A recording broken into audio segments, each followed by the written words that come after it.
I was perched on the edge of my cream-colored velvet sofa, the late afternoon sunlight spilling across the living room and casting a warm glow on the polished oak floors.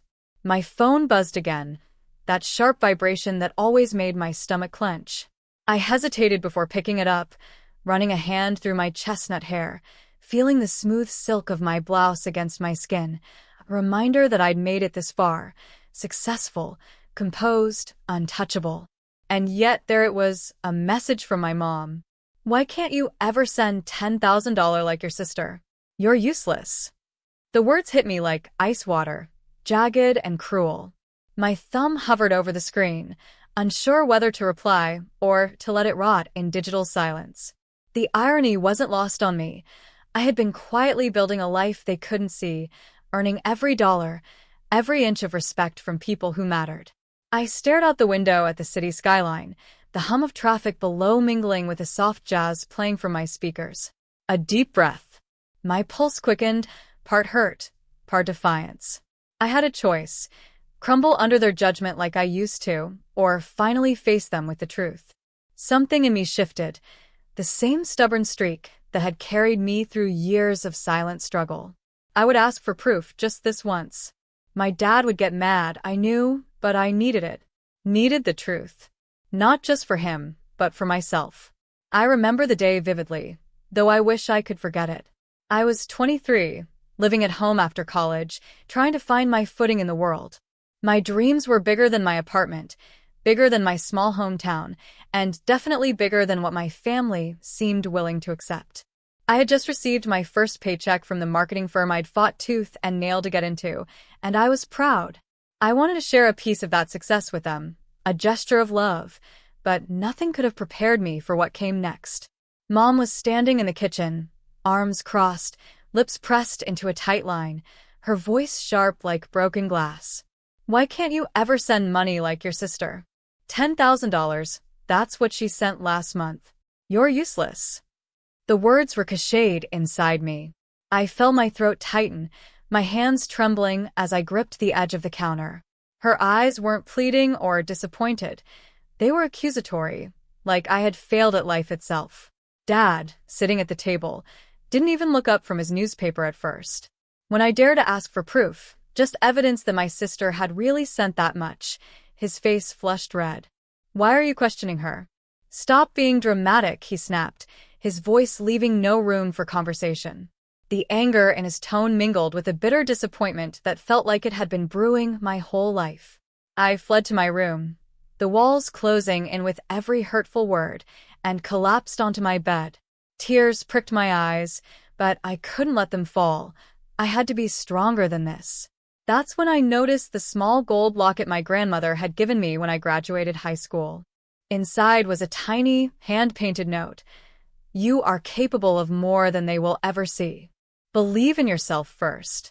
I held it tight, letting the warmth of her words seep into me, and for the first time in a long time, I felt a spark of determination. I knew, in that moment, that I couldn't rely on them for approval, for validation, for support. Their love was conditional, tied to dollars and comparisons. I made a decision then, trembling but resolute. I would leave the suffocating weight of their judgment behind and build my own life, on my own terms. I didn't know how yet, but I knew one thing for certain: I would not be useless. Not ever again. I left home with nothing but a suitcase, my grandmother's locket tucked against my heart, and a determination that burned hotter than fear. The city was vast and unrelenting, full of strangers whose eyes didn't weigh me down with judgment. I took my first apartment, tiny and cracked in the corners, and filled it with the bare essentials: a desk, a bed, a kitchen I barely used, and a stack of notebooks brimming with ideas. Every evening, I'd sit under the dim glow of my desk lamp, hands scribbling furiously, thinking about ways to grow, ways to prove to myself that I was capable. It wasn't easy. The nights were long, often stretching into the early hours of morning. There were days when rejection emails made me want to scream, when my bank account seemed laughably small, and the weight of self-doubt pressed against my chest so hard I could barely breathe. I questioned myself constantly. Am I really good enough? Am I chasing an illusion? Then I met her, Clara, a senior executive at a boutique marketing firm whose sharp eye for talent was matched only by her generosity of spirit. She saw something in me that I had long stopped believing existed. "You've got instinct, vision, and heart," she told me the first time we met over coffee in a bustling cafe. "Don't let anyone tell you otherwise." Those words were like sunlight through a storm. For the first time, someone outside my family believed in me. I worked harder than ever. I absorbed every lesson, every correction, every critique. Mistakes became stepping stones, not failures. My first big client came after months of pitching, negotiating, and almost giving up entirely. The thrill of signing that contract, of seeing a tangible reward for my effort, was intoxicating. Each small victory, my first profitable campaign, my first team I led successfully, my first paycheck that felt like more than survival, built a quiet pride inside me. I never posted about these wins. I didn't want validation from my family, who had only equated my worth with money sent to them. My social media presence was minimal, curated to hide the depth of my success. Friends saw glimpses, a modest dinner out, a stylish dress, but no one knew the empire I was quietly building. Behind closed doors, I decorated my apartment with carefully chosen art, books, and mementos of my journey. I filled my calendar with growth, not gossip. And all the while, the locket from my grandmother rested near my heart, a reminder that belief in oneself mattered more than anyone else's approval. Every late night, every doubt I conquered, every client I impressed, it was proof that the little girl who had been called useless was learning the language of power, resilience, and independence. I had begun to understand a truth my family couldn't yet see. Success didn't require their validation. And soon, I would show them, in a way they would never forget, just how much they had underestimated me. The knock at my door was polite but deliberate, the kind that carries expectation. I opened it to see my parents standing there, Mom with that familiar judgment etched into her face, Dad with a tight-lipped expression that barely hid his irritation. They expected a struggling young woman, someone timid, perhaps still caught in the shadows of their criticism. Instead, they found me, confident, composed, every inch the woman I had fought to become. My apartment, modest in size, bore no sign of hardship. Sunlight streamed across the floor, catching the edges of the polished oak furniture and the carefully chosen artwork I had collected over the years. A vase of fresh tulips sat on the coffee table, and my laptop was open on the desk, evidence of the thriving business I ran from this very space. Every detail screamed stability, success, and intentionality. Mom's eyes flicked to the framed awards on my wall, her lips pressing together like she was tasting something bitter. Dad's gaze darted to the bookshelf lined with books on entrepreneurship, leadership, and personal growth. Neither said a word. The silence was electric, stretching out as I let them absorb it, feel it, understand it. Finally, I spoke. "You wanted proof?"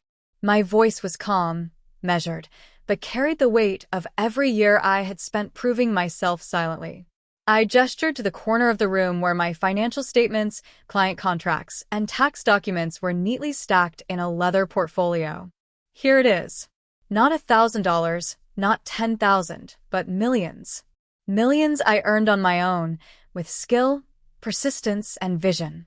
I never sent money to prove myself, because I don't define my worth by how much I can give away to people who won't see it. Mom's mouth fell open. Her eyes widened, disbelief and guilt warring for dominance. I didn't, she started, but no words could undo the years of judgment. Dad's hands tightened on his hips, the anger from before flickering across his features. How? I smiled, a small, patient smile. I left because I had to. I learned because I had to. I succeeded because I chose to, not because anyone validated me. I let my gaze sweep the room. Every award, every symbol of my growth, every subtle marker of my independence, and I could see the shame settling in. The realization hit them slowly. The daughter they had dismissed, called useless, had built a life far beyond what they had imagined. Mom's voice cracked. But your sister. I shook my head. Your comparisons don't matter anymore. I'm not her. I'm me. The room held a heavy silence again, this time filled with something I had waited for. Recognition. Not of the girl I was when they judged me, but of the woman I had become. It was not revenge. It was truth laid bare. They could no longer twist the narrative, no longer cast me as the failure. The powerless girl they had known was gone, replaced by a woman who had every right to her success, and who had chosen to show it on her own terms. And in that quiet, charged moment, I realized the greatest triumph wasn't in shocking them. It was in standing tall, in commanding the room with the weight of my own accomplishments, and finally seeing them see me, not as useless, but unstoppable. For the first time in years, I felt the balance of power shift. I wasn't pleading, arguing, or shrinking to fit their expectations. I was in control, and they knew it. The room, once a stage for their judgment, had become mine for setting the rules. I can help, I said, letting my words hang in the air like a promise, but also a challenge. But things will be different this time. If you want a relationship with me, it comes with conditions. Mom's brow furrowed. Conditions? She asked almost bitterly. Yes, I replied. No more comparisons. No more belittling. If you want to receive support from me, emotional, financial, or otherwise, you must respect my boundaries and my independence. I turned to Dad.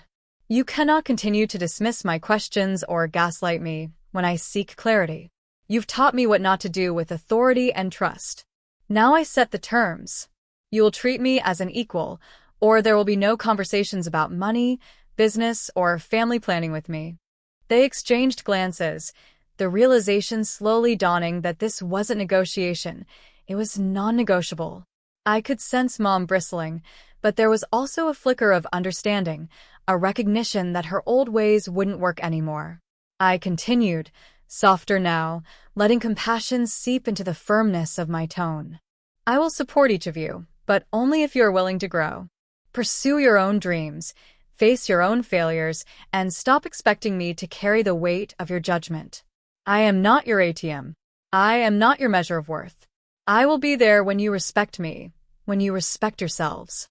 Dad swallowed hard, his jaw tight.